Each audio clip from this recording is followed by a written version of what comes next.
V minulých dílech jste mohli vidět trošku akce ze začátku hry Rozhodná síla 4, která se odehrávala poblíž vesnice Pišel.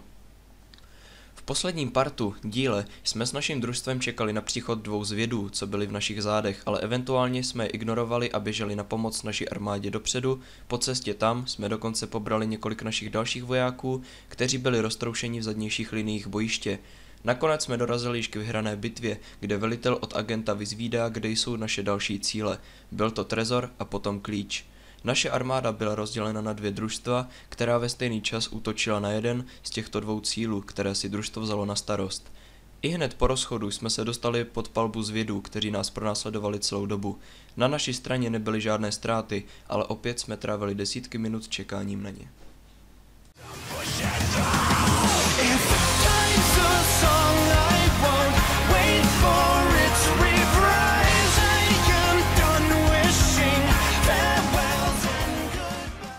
Na Sikybička, ono už je teda jako vysvícený tady tohle stav.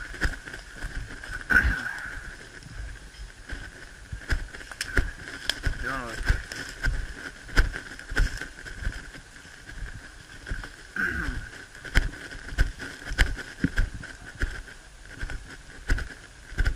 Hrouda, viděl jsi je?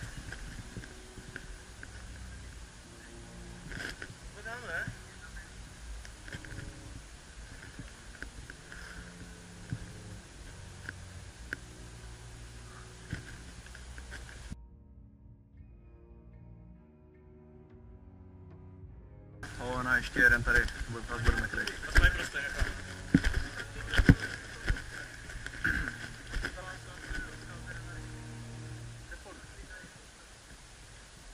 Tak vy 3 a my teda pokračujeme. Jo, jo.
opačným směrem, jak jste šli vy.